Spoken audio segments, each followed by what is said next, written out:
¿Me das la venia? Espera que saque la... Tú te sientas allí si quieres. Por ahora aquí. Ah, ahora aquí, vale. La escenografía es de Miguel Ángel Bernat también, ¿eh? Puesta en escena, todo. Bueno, muchísimas gracias por venir en este sábado otoñal, de verdad, os lo agradecemos mucho. Y gracias a la librería Enclave, por supuesto, Rocío, María, Pino, que nos hacen sentir como en casa, nos dan un cobijo aquí, un cariño, que estamos la mar de bien. Yo voy a ser muy breve, pero he recibido una noticia anoche que quiero compartir porque para muchos de nosotros es importante. Ha muerto Christian Bobin ayer. Me llegó una noticia por teléfono pequeño, móvil, y es un autor muy querido por muchos, por nuestra editorial hermana o casi madre Árdora, que empezó a publicar, y entonces creía que no iba a hacer nunca esto, pero siempre hay una primera vez. Le mandé a Alicia Martínez, que es la traductora de los últimos libros de Bobin, la noticia, y entonces me contestó con unas palabras del escritor o poeta que creo que está bien, si me permite Miguel Ángel, decirlas. Y dice así: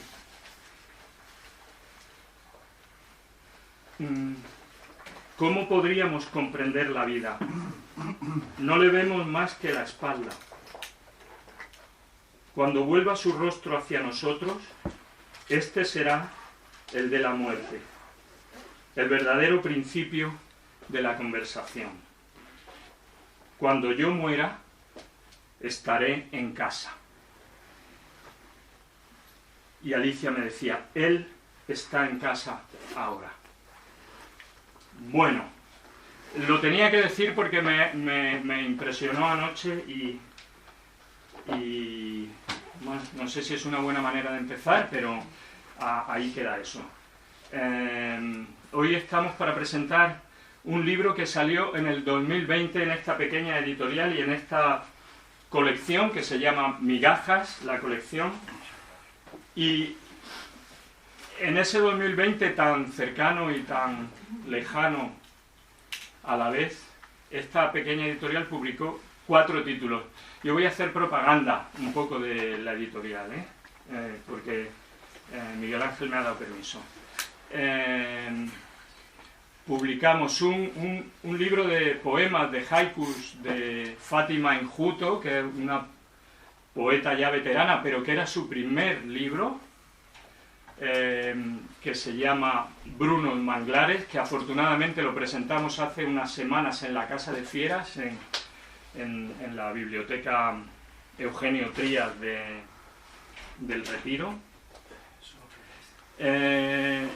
Publicamos también otro libro, primer libro de poemas de un poeta bailarín muy joven que se llama Sufian Ben, y el libro se llama Perros. Y publicamos también un libro de Isidoro Valcárcel Medina, que nos honra con su presencia ahí en esta esquina, que daba cuenta de 3 acciones suyas en las que el público era fundamental, del año 17, 18 y 19. Y publicamos también el libro que hoy venimos a presentar, de Miguel Ángel Bernat, un poeta muy querido en esta editorial, porque la colección Migajas se empezó con un libro suyo que se llama Petirrojos de los tiempos modernos, y este libro que presentamos ahora, que se llama Una conversación silenciosa, pinturas y poemas, en la que la pintura tiene una presencia constante. Yo me voy a callar porque todos hemos venido, yo incluido, a oír a a Miguel Ángel, y a él le cedo la palabra. Muchas gracias de nuevo.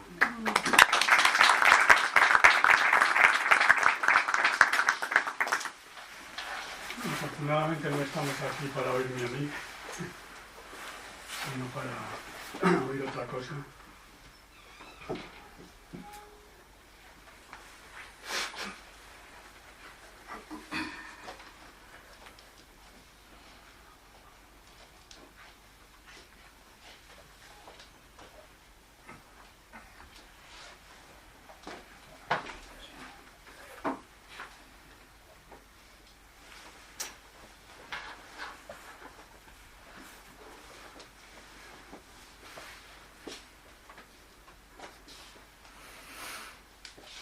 Dios abre puertas.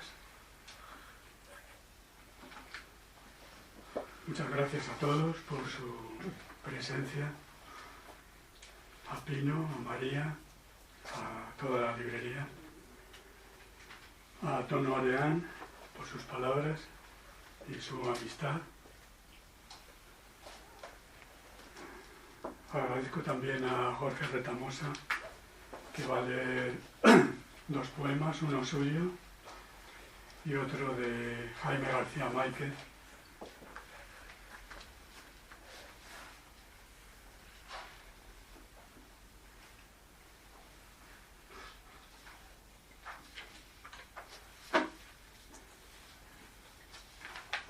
La luz de la que hablo no es una luz física y brilla igual en la noche y en el día. Realza y profundiza la luz del día y de la oscuridad hace luz. Esta oscuridad hecha luz la muestran muy bien los pintores. Por ejemplo, Alberto Durero en El Prado, con su díptico de Adán y Eva, en el que podemos ver una oscuridad fértil de la que surgen y nacen Adán y Eva. O por ejemplo, también en El Prado, la Sagrada Familia de Bernardino Luini, un seguidor de Leonardo, y hay una oscuridad fértil al fondo del cuadro que ilumina a la Sagrada Familia, quizá hace que la Virgen sonría, y que a mí en el año 1993, que tenía un momento difícil, me ayudó a seguir adelante. Otra oscuridad, esta vez iluminadora o pacífica también, es la que nos cuentan los cuadros de Friedrich, por ejemplo en el Thyssen, esa mañana de Pascua oscura y resplandeciente, o también esa pequeña marina de un barco a orillas del Báltico que parece invitarnos a partir tranquilamente hacia lo que la vida nos depare. Otra oscuridad maravillosa es la de Caravaggio, que viene a nuestro encuentro, sale del cuadro, ilumina a todos los personajes del cuadro y nos revela cómo son y también cómo somos nosotros. Me acuerdo de un cuadro que vi con Juan Antonio Díaz, pintor, en el Thyssen hace unos años, y había a nuestro lado un italiano que decía: un buio sfolgorante, una oscuridad deslumbrante, que caía sobre todo el cuadro, todos los personajes y todos los que estábamos delante, y nos revelaba también la rara paz de Santa Úrsula cuando recibe la flecha que la va a llevar hacia adelante.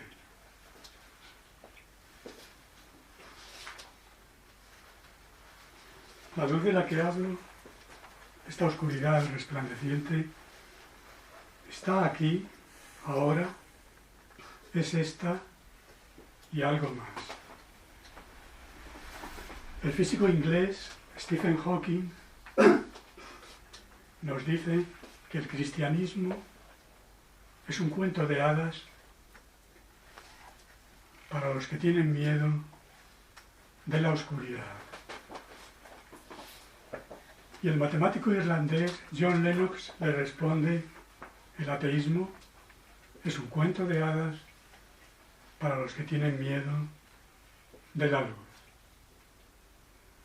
Son dos maneras distintas de percibir la realidad.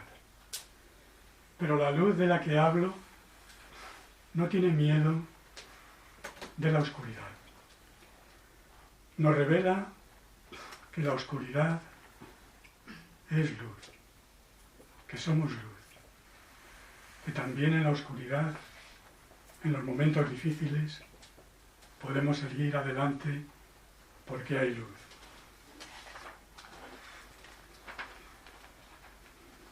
A esta luz nos invitan el cardenal Carlo Maria Martini, el poeta persa Rumi y el científico,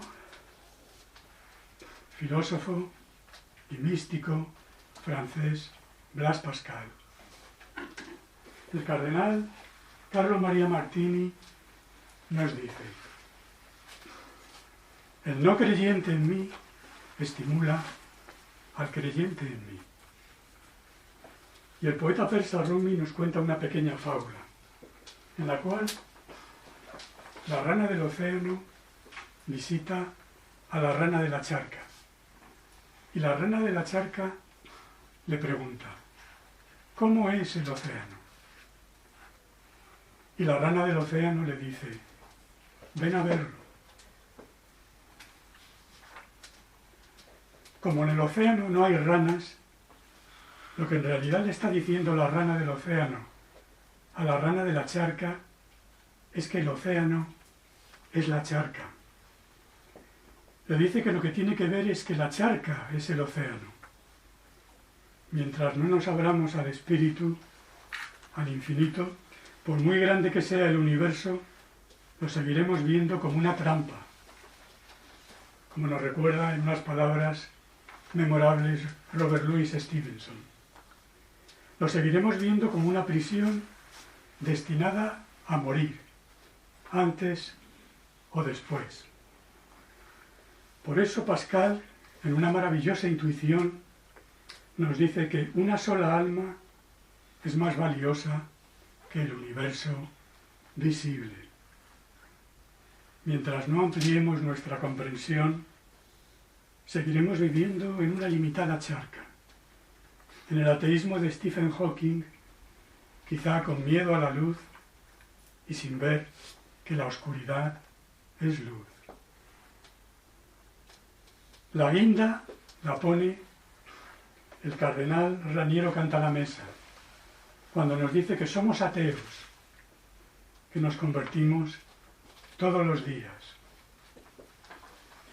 Somos la rana de la charca, que todos los días nos podemos convertir en la rana del océano, cuando, al abrir bien los ojos, nos libramos de nuestras cargas y dejamos que la luz nos lleve a renacer y a la alegría. Somos luz que está dentro de nosotros y por encima de nosotros. Pertenecemos a la luz, al paraíso.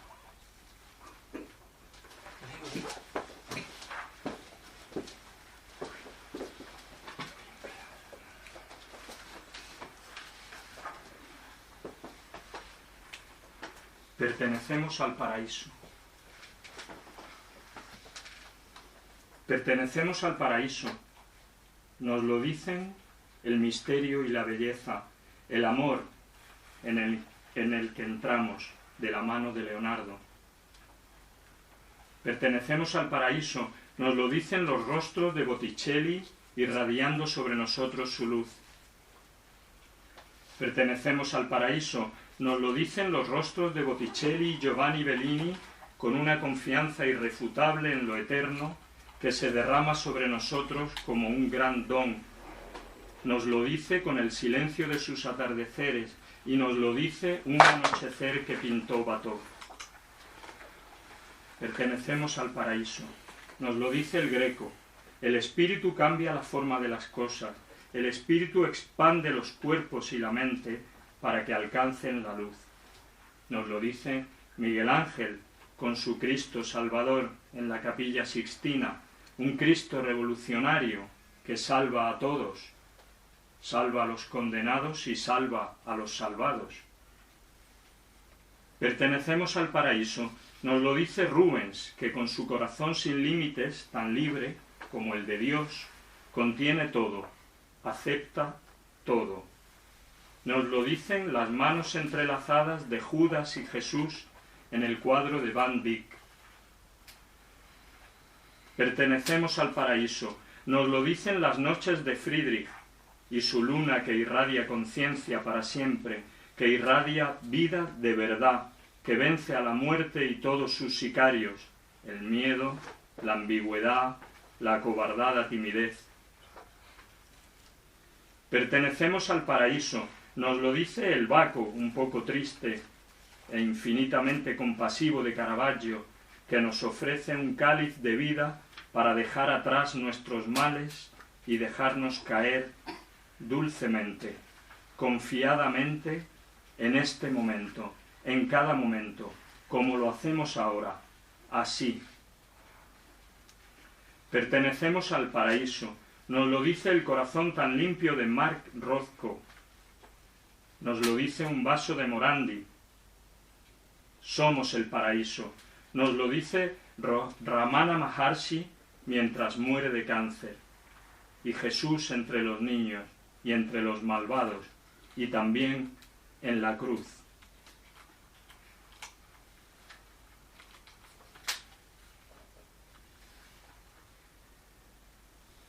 Ante el gran tiburón, el niño no tiene miedo, porque nada le puede separar del amor eterno. Estas palabras son sobre un cuadro de Juan Antonio Díaz.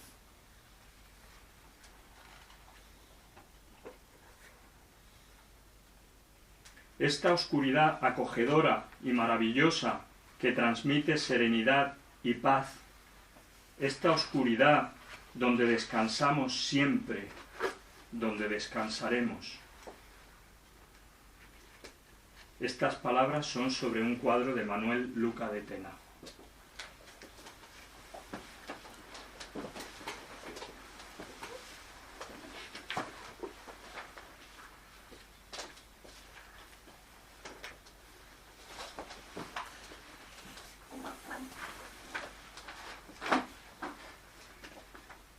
Toda la gente de la que nadie habla, viviendo, mirando un cuadro, leyendo un libro, cogiendo un resfriado, cogiendo el autobús, teniendo una revelación de su yo verdadero antes de morir.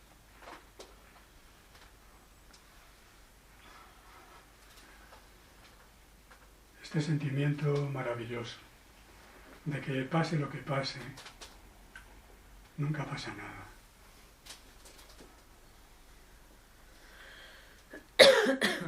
La inmensidad está en ti. Tu cuerpo verdadero es el universo. Tu vida verdadera no tiene fin. El mar borró mis huellas, borró mis pecados, lo que soy los borró.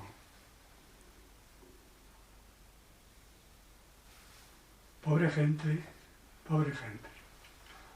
tan hambrientos de no saben qué, que no pueden dejar de comer.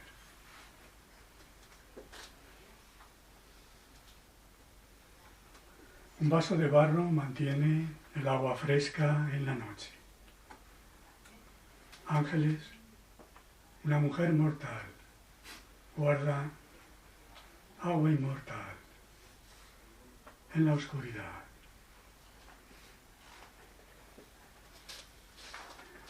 Ahora, Jesús de Nazaret. Jesús acaba de cosechar uno de sus grandes éxitos y se ha quedado más solo que la una. Así nos lo cuenta el Evangelio de Mateo. La mayoría de sus seguidores le han abandonado. 4 piedras y los colores del anochecer se han quedado a escucharle. Y Jesús era tan idiota como mi madre y tan inocente como ella, que hubieran bastado esas pocas piedras y colores para impulsarle a ir adelante. Y ahora el evangelista Mateo convierte esas piedras y colores en un puñado de discípulos que ha quedado a su lado. Y Jesús respeta su libertad y les pregunta: ¿también vosotros queréis dejarme? Entonces Pedro contesta: ¿a quién iremos? Tú tienes palabras de vida eterna.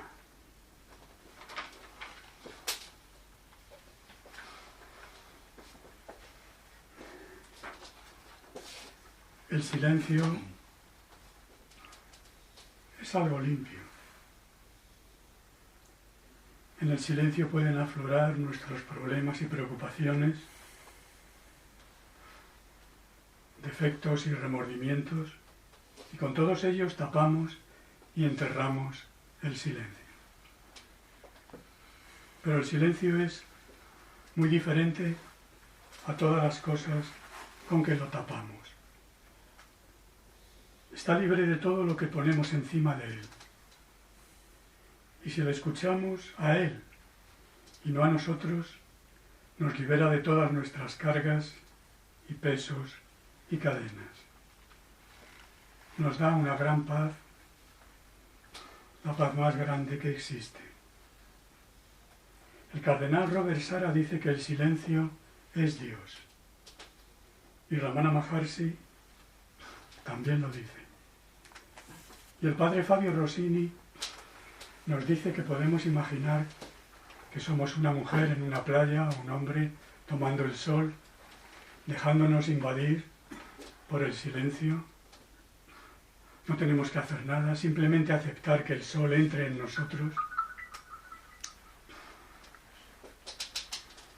Y si seguimos con nuestros pensamientos, el silencio o Dios nos puede decir: yo venía a contarte alguna cosita, pero como hablas tanto tú. La paz que nos da el silencio está con nosotros siempre. No hace falta ir a ningún sitio para encontrarla. El silencio es lo que somos. Es salvación, eternidad, paz y amor. Y somos estas cosas.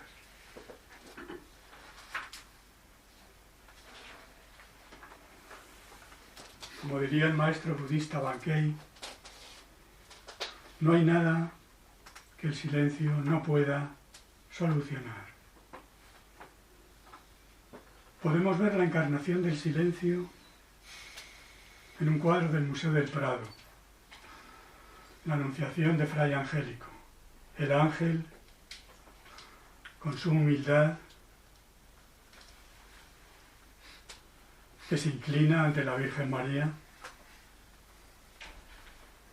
la deja libre y a la vez siempre está ahí a nuestra disposición. El silencio nos deja libres siempre. Podemos oír el silencio al oír al cardenal Robert Sara en YouTube hablando en italiano o en francés o en español. Y cuanto menos entendamos, mejor vamos a entender el silencio.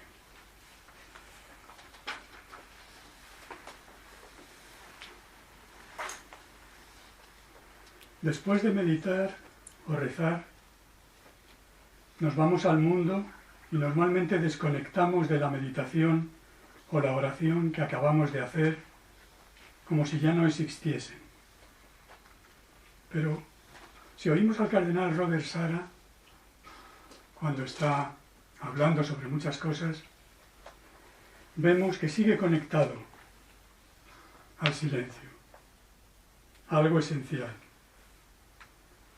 Cuando hacemos las cosas cotidianas, aunque no recemos ni meditemos, siempre hay lo que estamos haciendo y algo más, que sustenta lo que estamos haciendo y donde se inscribe lo que estamos haciendo.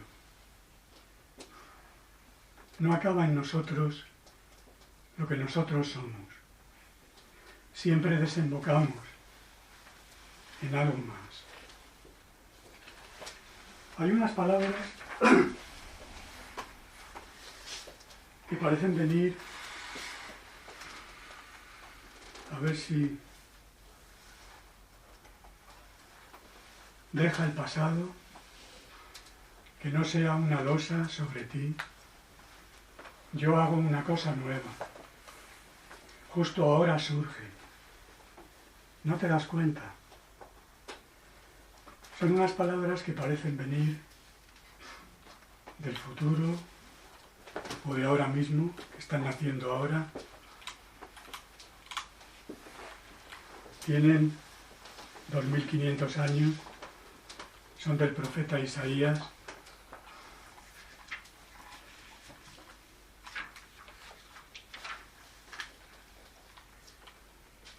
Parecen venir del silencio, de la riqueza inagotable del silencio. Es como una plataforma de lanzamiento hacia el futuro, hacia lo que no tiene fin. Laurence Sterne, el escritor inglés, parecía que estaba escuchando el silencio cuando escribió estas palabras que tradujo Javier Marías. Laurence Sterne escribe a una amiga y le dice: estoy enfermo, muy enfermo, pero siento la fuerza de la existencia en mí y sé que no voy a morir, sino a vivir.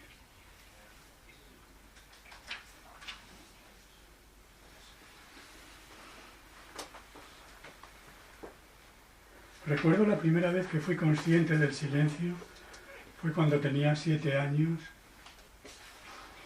y mis padres me llevaban a un médico donde en las salas de espera nunca había nadie, había varias, y yo aprovechaba para estudiar. Había también un cuadro, una copia de El entierro de Tiziano, una maravilla, que yo no sabía que era de Tiziano en aquel tiempo. Todo estaba en silencio, pero un día el silencio de repente abrió el espacio y era como si todo se agrandara, se hiciera más cómodo, y yo tenía una sensación de bienestar y felicidad. De repente el silencio me había hecho crecer o nacer a algo atractivo, misterioso y maravilloso, y es algo que nunca me ha abandonado y crece cada vez más, y presiento que me llevará siempre adelante en paz, piano piano, siempre adelante, en un presente sin fin y bienaventurado. No una realidad virtual, sino la realidad virtuosa.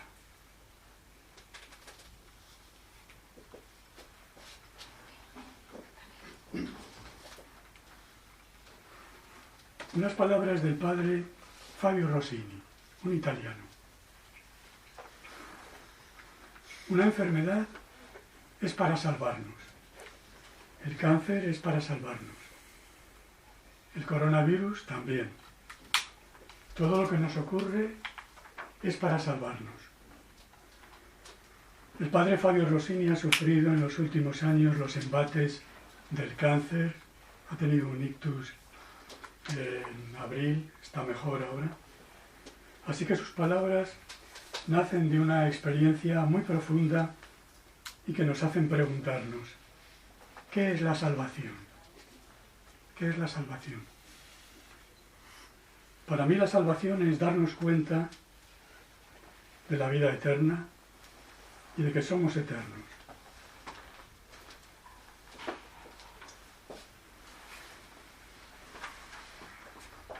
Cada alegría, cada acto de amor pueden llevarnos a la eternidad. Somos eternos de muchas maneras, de impredecibles maneras. Nos acercamos a la catedral de Chartres en el silencio de la noche, a ese vasto corazón de piedra viva, de oscuridad viva, que guarda el anhelo y la esperanza de todos los que con su empeño la hicieron surgir. Toqué la piedra y les toqué.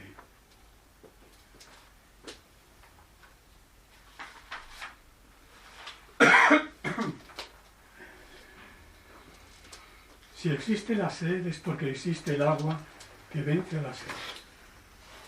Si existe el hambre es porque existe la comida que vence al hambre. Si existen el dolor y la muerte es porque existen el amor y la vida eterna que vencen al dolor y a la muerte. Si Dios permite que existan el dolor y la muerte es para que cada uno de nosotros los podamos vencer con las herramientas del amor y de la vida eterna. Si esto no fuera verdad, los hombres hace mucho tiempo que nos habríamos negado a seguir adelante y las mujeres habrían dicho adiós. No queremos tu creación, no queremos ser madres, no queremos engendrar hijos para la muerte. Pero hay en ellas, al dar a luz un hijo, la intuición de una plenitud que nada puede cercenar. Tenemos la intuición de que la vida sí vence a la muerte y por eso hemos seguido adelante y hemos llegado hasta aquí. Intuimos y sabemos de una manera que supera nuestra limitada inteligencia que merece la pena vivir y entregarnos a esta noble y hermosa tarea de la vida. Esta vida eterna asombrosa de la que el penúltimo abad de la Gran Cartuja en Francia decía que cuanto menos fantaseemos sobre ella, mejor. Dejémonos sorprender. Y el maestro Shunryu Suzuki, cuando le visitó un amigo, porque estaba preocupado porque Suzuki tenía cáncer, con una humildad budista ejemplar y maravillosa, le dijo: no te preocupes por mí, tú siempre serás algo en el universo. No le dijo yo siempre seré algo en el universo, sino que él siempre sería algo en el universo. Le preocupaba más el amigo que sí mismo. Y es algo también que podemos ver en el cuadro de Van Dyck en el Museo del Prado, cuando Jesús y Judas tienen las manos entrelazadas y Judas mira a Jesús y Jesús mira a Judas y Jesús parece más preocupado por Judas que por lo que pueda pasarle a él. Esta vida eterna todos la estamos viviendo ya. está aquí ya, ahora, en esta mañana de noviembre, justo aquí y ahora. Presiento que nos reúne a todos en nuestro centro, a nuestros antepasados, a nosotros y a los que están por venir. Nos reúne en lo esencial y purifica a todos. A los que nos creemos buenos y a los que pensamos que son malos. Es un regalo inconmensurable que supera todos nuestros cálculos y expectativas, todas nuestras dificultades y problemas, todos nuestros dolores y muertes y frustraciones. Es un regalo con el que no contábamos, y sí contábamos. Seamos un poco humildes, dejémosle un poco de sitio, confiemos en él, dejémosle que actúe.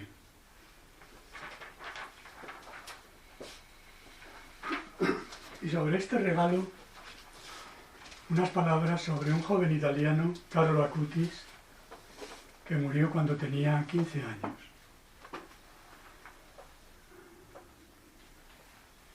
Tres meses antes de su fallecimiento, Carlo tuvo la intuición de que iba a morir pronto y así lo anunció en un vídeo que grabó y no se conoció hasta después de su muerte. Ahora se puede ver en YouTube. Dura 4 minutos. Pasados esos 3 meses, Carlo ingresó en el hospital y a los 3 días murió de una leucemia fulminante. Lo admirable de Carlo es cómo afrontó su fin. No tenía miedo, estaba abierto a la eternidad, a una alegría, un don precioso, que es más que la mera aceptación, es más que la resignación, que la desesperación con que la mayoría de nosotros habría hecho frente a esa situación. Es maravilloso el vídeo cuando se ve a Carlo en una postura como si fuera a tirarse de cabeza al agua al final del vídeo, y recuerda a un cuadro del pintor inglés del siglo pasado, Stanley Spencer, en el que Jesús está en el desierto y está en un hoyo, está en la muerte también,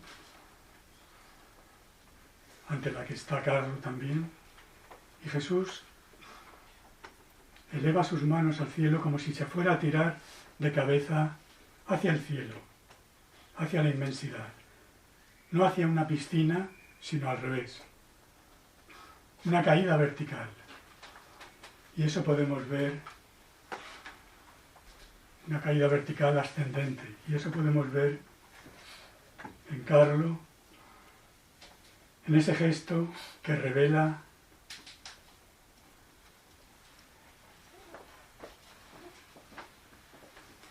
algo maravilloso, ¿no?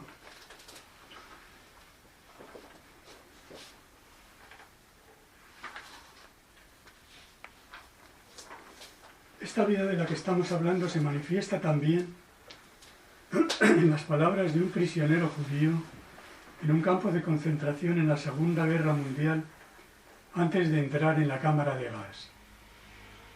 Señor, acuérdate también de los hombres de mala voluntad, pero no de su crueldad. Acuérdate de los frutos que hemos dado, gracias a lo que han hecho.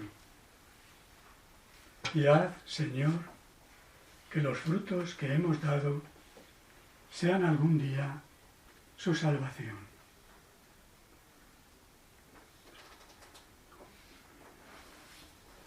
El cardenal Van Thuan, que estuvo en Vietnam 13 años en la cárcel, Decía que llenaba todo momento con su amor.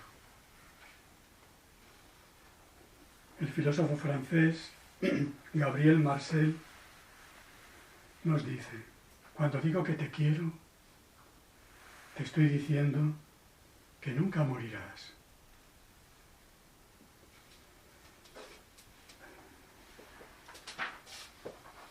Estas palabras nos ponen de frente al gran misterio del amor.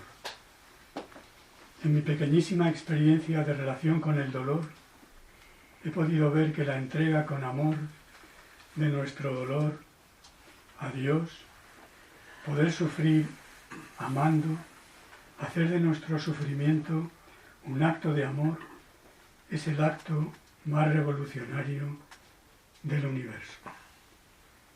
Ama a tu enemigo. ¿Hay algo más revolucionario que estas palabras de Jesús? Y nuestros enemigos son muchos.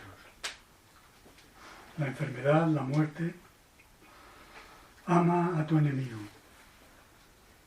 El amor trastoca, vuelca y desborda todos los parámetros de nuestro pequeño ego interesado únicamente en sobrevivir como sea.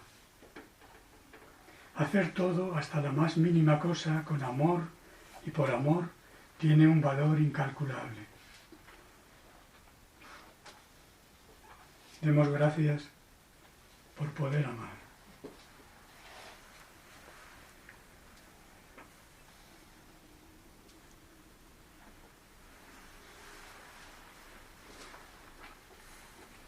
Hace poco leí la novela Diario de un cura rural del escritor francés Georges Bernanos, y de ella proceden estas palabras: cada agonía humana es ante todo un acto de amor.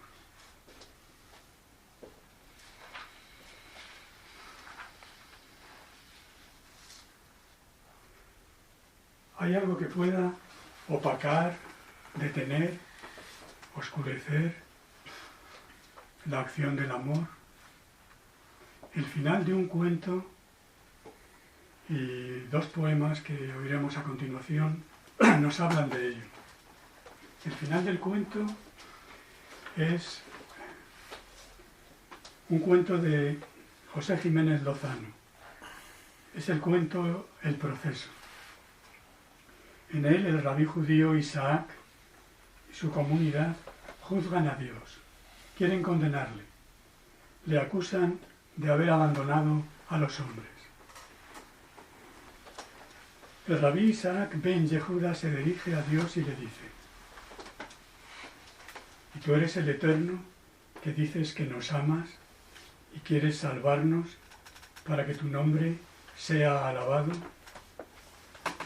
No encontrarás más que muertos, mudos y abandonados. Tengo que acusar al Todopoderoso que deja que su pueblo muera.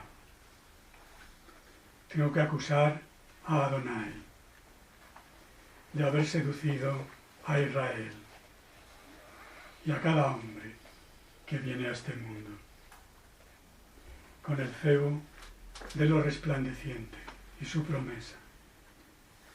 Tengo que acusarle de escribir su amor en los libros y de practicar su abandono en la realidad.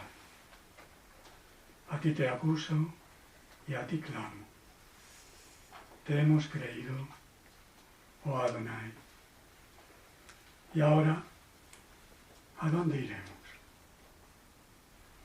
¿Quién te pedirá cuentas de tu palabra incumplida? No quiero tu creación, no la quiero. La noche se echó encima y apagó la voz ya ronca de Rabí Isaac ben Yehuda. Pero entonces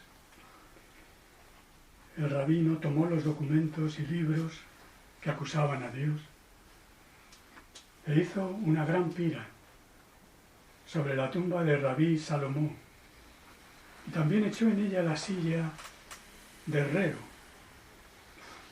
donde Dios debía haberse sentado. Una llama dorada se elevó hasta las estrellas, y las caras de Rabí, Isaac, Ben Yehuda y sus discípulos enrojecieron. La sonrisa apareció en sus labios, como si brotara poco a poco del corazón, como aceite que se derrama. Se tomaron de las manos y comenzaron a bailar. Los muertos parecían salir de sus tumbas y unirse a la danza. Y el canto de alabanza a Yahvé Dios. Bendito sea su nombre. Escalaba la bóveda negra de la noche de otoño. Una campanita tocó a lo lejos y las brasas refulgían como los borceguíes del Altísimo que por fin hubiera descendido entre ellos. Así que se prosternaron para adorar a Dios sobre la ceniza.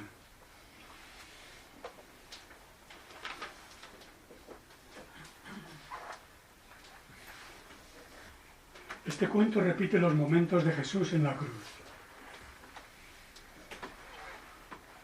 Jesús dice a Dios: Dios mío, ¿por qué me has abandonado?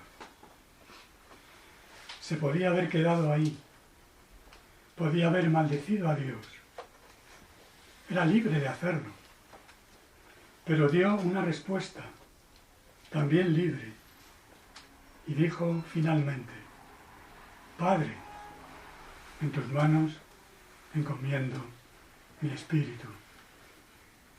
Jesús confía. También nosotros tenemos que dar una respuesta.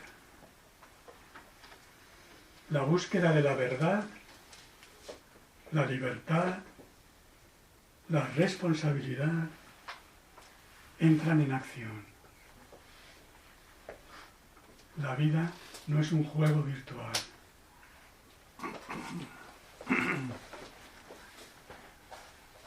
Ahora Jorge Retamosa nos va a leer dos poemas. Un poema suyo que se llama Rumi en Damasco y un poema de Jaime García Máiquez que se llama Mojón.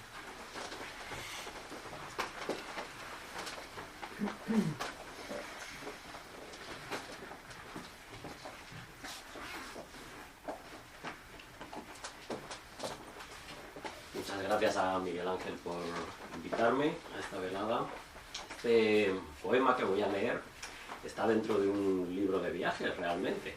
Yo últimamente me doy más a la literatura de viajes. Y a Miguel Ángel le gusta mucho, pero no sé si él conoce la historia que hay detrás, no sé si se la he contado, la voy a decir brevemente. Estaba en 2019 en Konya, en Turquía, que es la ciudad donde el poeta y místico sufí Rumi desarrolló su vida, su escuela, etc. Estaba visitando su mausoleo y me llamó la atención que en esta ciudad había muchos niños sin hogar, y esto era algo que no había visto en ningún otro lugar de Turquía durante ese viaje. Entonces me causó mucha extrañeza, mucha curiosidad, y finalmente una persona del mercado de Konya me dijo que eran refugiados sirios, que eran niños que estaban sin hogar y que habían ido a Konya porque Konya tenía fama de ser una ciudad, en el sentido negativo, en la actualidad muy fundamentalista en el Islam, pero en el sentido positivo y quizás también ligado a esto muy piadosa. Entonces habían acudido allí buscando refugio. Entonces, con todo lo de Rumi, a mí se me ocurrió que plantearme cómo habría reaccionado Rumi ante el conflicto de Siria. Por eso se llama el poema Rumi en Damasco. Las primeras bombas no me sorprendieron. Un oleaje de acre negación, de ansia y de graznidos venía cuajando entre mis hermanos ya en los últimos años. Mas parece porque aquí es donde Dios quiere que esté, resolví. Desde entonces me acostumbré a escuchar las explosiones durante mi oración, acogiéndolas, abrazándolas. Sonaban como la voz del Altísimo expresándose una vez más, no distintas al canto de los mirlos o al arrullo de una fuente en el aljibe. En esa gloria transcurrían mis meses, edificios que se derrumban, el llanto de las madres y los castaños floreciendo el mes de abril. Yo solo podía leer en todo ello el eterno poema del espíritu, nada más y nada menos. Hágase tu voluntad en este espejismo que por algún raro motivo estamos transitando. Después salí a las calles a tender amor a mis hermanos, a arrimar el hombro, a aportar mi sudor. Hice cosas de las que jamás me hubiera imaginado capaz. Suturé la brecha del herido, asé palomas para el hambriento, y una tarde de plomo y espanto, en la que el cielo ofreció un primoroso color áureo, me planté delante de dos terroristas que, vociferantes y desesperados, encañonaban con sus armas a unos niños. «Dejadles marchar», les pedí. «Ellos son niños y pueden quizás vivir otras cosas. Disparadme a mí si necesitáis descargar una frustración o un deseo».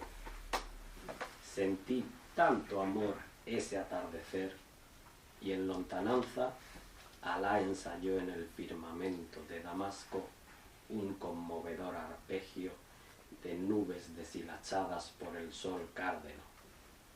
Los terroristas ametrallaron mi cuerpo a su antojo, y también el de los niños. Ahora miro Damasco desde las alturas, el mismo humo negro, nuevas ruinas y huérfanos, y una colmena de abejas imperturbables que recolectan su néctar en el estío. En definitiva, la misma cáscara extravagante pretendiendo opacar lo único que es, el amor desplegándose en la eternidad.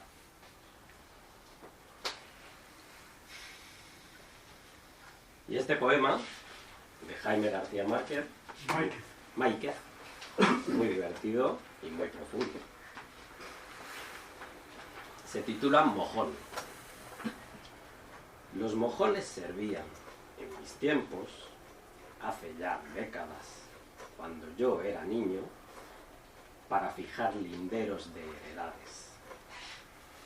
Allí estaban, al borde de los verdes caminos nacionales, eternos como ruinas, tenaces como robles centenarios. En los viajes que íbamos a Murcia, los hermanos jugábamos a ir descubriéndolos. Histéricos gritábamos: «He sido yo, lo he visto yo primero». Mi hermano Nico era el mejor de todos. Hoy he visto un mojón precisamente. ¡Qué casualidad! Pero en mi casa. Sí, era una mierda o caca de mi hijo, al que estamos quitando los pañales. Estaba en el despacho, entrando a la derecha, debajo de los libros de Unamuno, Virgilio, Vallejo, Whitman o de Ludwig Wittgenstein, que hablaba, por cierto, en ese interesante librito de aforismos que tengo subrayado, de la renovación de la materia toda, constantemente en la naturaleza. Aunque no creo que se refiera de una forma específica a nada de mi hijo. ¿De qué me avisa a mí este mojón este mojón particular de casa encontrado en mitad del recorrido de mi existencia. ¿A dónde estoy llegando? ¿A qué etapa importante del camino? Me he quedado mirándolo un buen rato. Si soy sincero, tengo que decir que en el fondo es hermoso, por lo que representa del proceso vital de todo hombre, de lo que queda o de lo que se depura de la insondable dignidad humana, por encima de esto o más allá de lo que nos rodea. Y también me impresiona que a través de un mojón, a mí, que no soy nada ni nadie entre las gentes, el Señor me esté dando señales de lo alto tan evidentes, claras, clamorosas, indiscutibles, de que estoy en camino, de que no me he salido de la ruta trazada por Él, con mano firme, tan firme que diría despiadada a veces. Me avisa de que llego. No sé dónde, es verdad, pero eso quizás no sea importante o necesario conocerlo ahora. Voy bien. Este mojón ha venido a decírmelo con palabras dulcísimas de arcángel. A través de la sangre y de la carne del hijo primogénito que tengo, recién circuncidado. Te doy gracias, Señor, qué bueno eres. Qué insensible y estúpido ser humano podría tirar este mojón sagrado a la basura, al retrete, al olvido.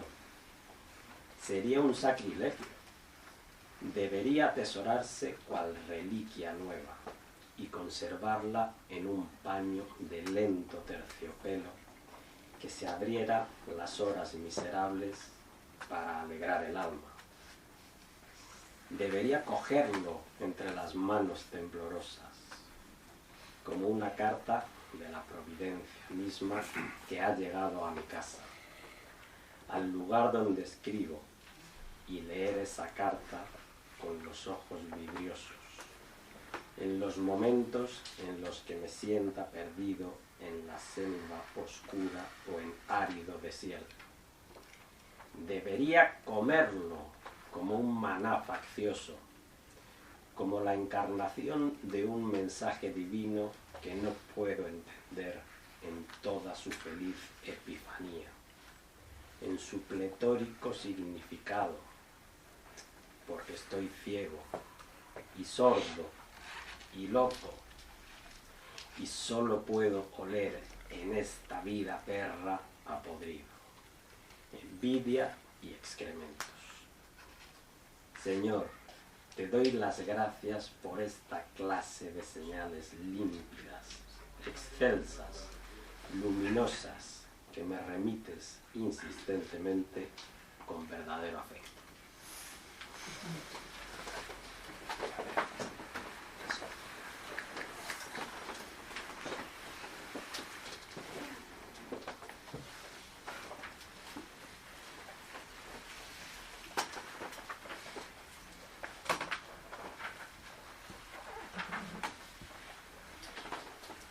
Entramos en la parte final de la lectura.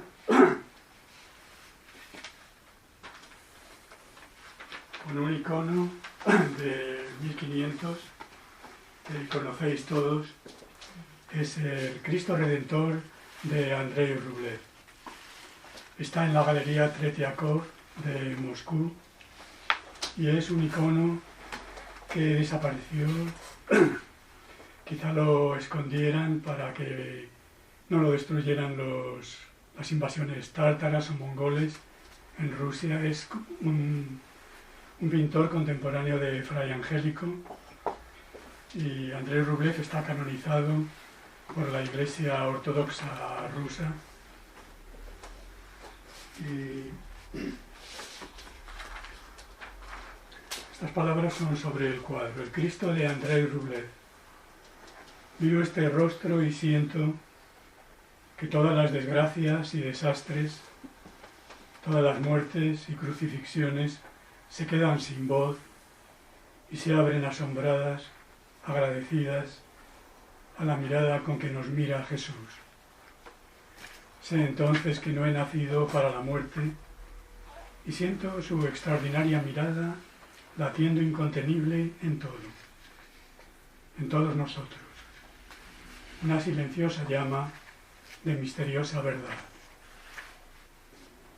El filósofo italiano Massimo Cacciari tiene unas palabras sobre este cuadro. Dice: entre guerras y dolor se abre a los ojos del espíritu la visión de la paz, infinita, imperturbable, inviolable. Su potencia se armoniza con la mansedumbre que nada impone, nada juzga, solo da.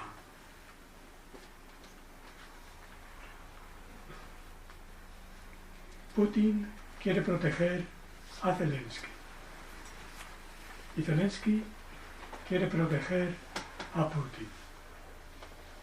Aún no lo saben. Un día lo sabrán.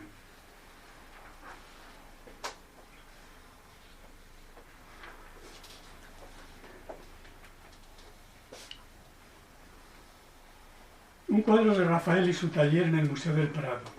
El encuentro de Santa Isabel y María. Lo asombroso aquí es la humildad de María.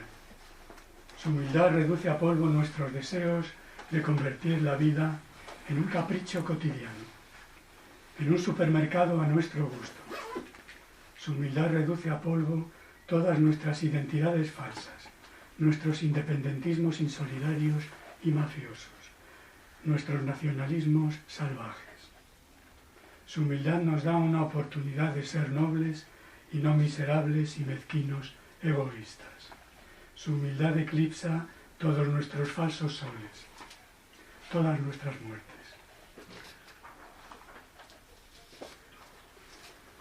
A través del sufrimiento aprendemos el camino del amor. Si no fuera por el sufrimiento, nunca podría haber visto la maravillosa respuesta amorosa que mi madre dio al dolor. Un día, ya muy enferma, me dijo: qué bien estamos. Decir esto cuando tenemos salud está muy bien. Es una muestra de gratitud. Pero decirlo cuando nos falta la salud es algo grande. Es una semilla que ensancha el corazón. Abre camino. Transforma la oscuridad en luz. Llévame contigo, dijo el caminante a su destino. Llévame contigo, reza el moribundo a la vida. Llévame contigo, dice el que se ha perdido a Dios o a su corazón. Llévame contigo, llévame contigo. Finalmente tengo fe. Tengo fe en el adorno de Navidad. Todo el año en el cuarto de estar y de improviso me alumbra. Tengo fe en todo lo que no sabemos, en la pura fe que corre subterránea, sin que sepamos cómo nos alimenta. Tengo fe en el largo silbido del mirlo, que del lugar angosto que a veces es nuestra alma hace una avenida del paraíso. Tengo fe en los que renuncian a la palabra, porque simplemente son. Tengo fe en la camarera que se entrega a su labor con una sonrisa que solo Dios lee. Tengo fe en los que no siempre preguntan por qué. Tengo fe en las sillas y las paredes, en las mesas y las sombras, que nos corrigen y guían con su paciencia y quietud. Tengo fe en las palabras que son estrellas que aclaran la mente. En el silencio, la primera estrella, la primera palabra, tengo fe. Tengo fe en el jabón que se gasta y se convierte en luz de nuestras manos y nuestros rostros. Tengo fe en el lápiz que se gasta y se convierte en palabras y dibujos.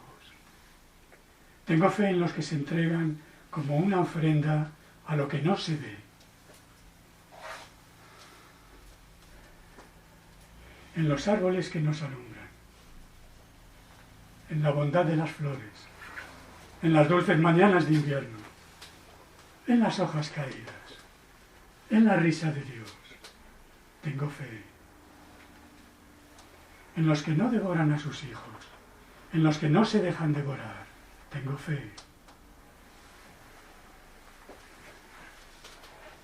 Tengo fe en los hombres que duermen y no pueden sino abrirse a la llamada de la vida. ¿Qué podrá dar un hombre para rescatar su vida, sino la propia vida? Tengo fe en el aire, la luz, que se llevan la locura de los hombres. Tengo fe en lo que puede ocurrir, en lo más profundo de tu corazón. Tengo fe en los que son fuertes en el amor, que todo lo cuida y todo lo ve. En tu vida eterna tengo fe. Hasta siempre.